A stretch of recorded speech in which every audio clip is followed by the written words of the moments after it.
In the 31st episode of I Had to Ask, I talk with April Verch, a two-time Canadian Fiddle Champion, about her musical career. Listen on to see why I had to ask.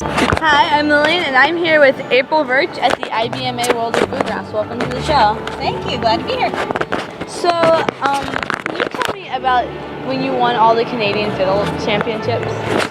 Yeah, I grew up competing in fiddle contests. I'm from Ontario in Canada, and in Ontario there's a lot of contests. Basically between May and September there's one almost every weekend. Now sometimes that means driving a long way, but that was sort of part of my summer activity, was getting together with people that also played fiddle that were my age, because at school there were no kids that really played fiddle. So contests were more about getting together with my friends that played than they were about the contest. But it was still, a highlight to win the Canadian Championships. We have two major Canadian Championships, and I won them in 2 consecutive years, but not the same year. And that was really cool, because having grown up in that scene, it felt really good. But my parents were always really good about competing and telling me that, if it was 3 different judges on a different day, it would have been a different winner. So you really need to keep that in mind and compete against yourself, and so I tried not to focus on it too much, I guess. Do you feel like doing the competitions has helped you in your career?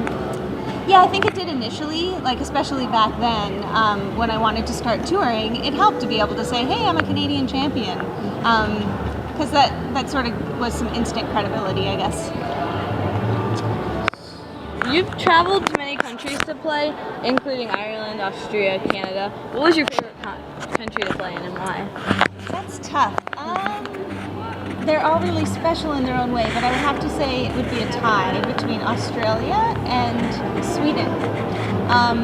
And I guess the reason why would be that in those places, for me, everything sort of came together to make it really magical.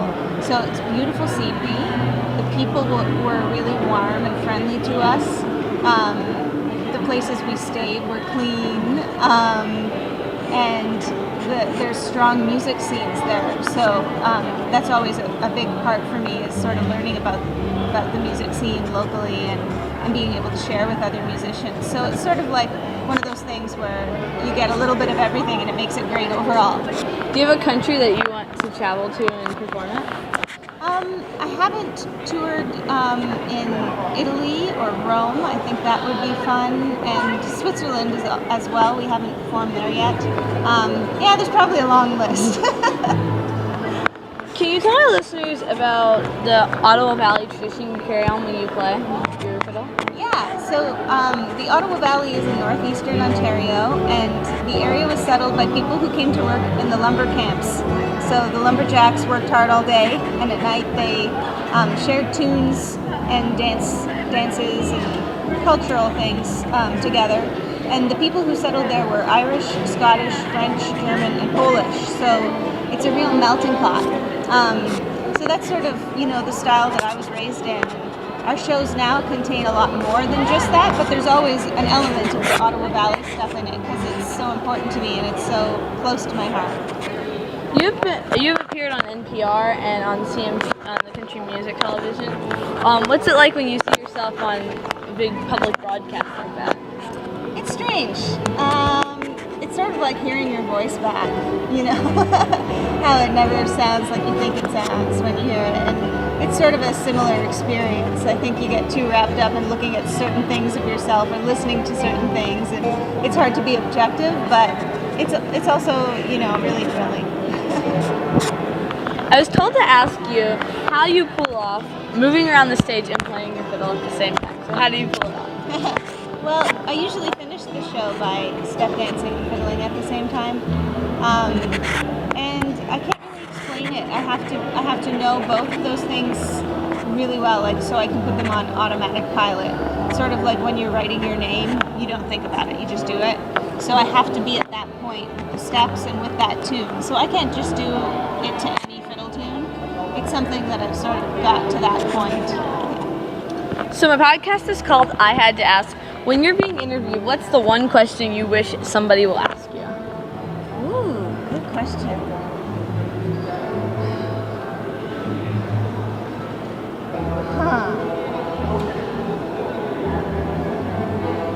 I guess I wish people would ask what it's really like to be in the music business. I think we get really, in order to have a public profile, you're always putting your best foot forward. So the pictures that you post on Facebook and Twitter and Instagram are you having a good time on tour, and that's all true. But, when you're having a bad day, or you've lost your agent, or you got turned down for a record deal, or your CDs and luggage went missing on the way to the tour, those are the things that are difficult, and I think they're the things that people don't see or maybe think about: taxes and work permits, and I guess that's something that I feel like maybe we should talk about a little bit more, so people have more of the big picture. And that's not to take away from how amazing it is to be a touring musician, because I think it's the best thing in the world. But it's one of those things about this industry where sometimes we don't get the whole picture. If you could go back in time and give a younger you advice, what would you say? I think in addition to having my own band, which I really enjoy and love, I would tell myself to also play in some bands just at the same time, so there wasn't so much pressure for all the work and all the gigs to be coming from me being the band leader, to take a little bit of that pressure off. Yeah. What advice do you have for young and aspiring musicians? I would say that, being successful is sort of a combination of having great skills and talent, but also, knowing how to perform, charisma on stage, and knowing a little bit about the business so that you can do that yourself. I think, if you have those three things and they're balanced, that you can do really well. If you have all talent and no business skill, or if you have all business skills and no talent, it doesn't work. But if you can kind of work on those things to make them meet in the middle, it's really beneficial. Is there anything else you'd like to tell my listeners? Just our website, which is April Verch, and it's spelled V as in Victor, ERCH.com. All kinds of links to our music and videos and stuff on there for people to learn more. Thanks for being on the show. Thank you. Thanks for listening to I Had to Ask.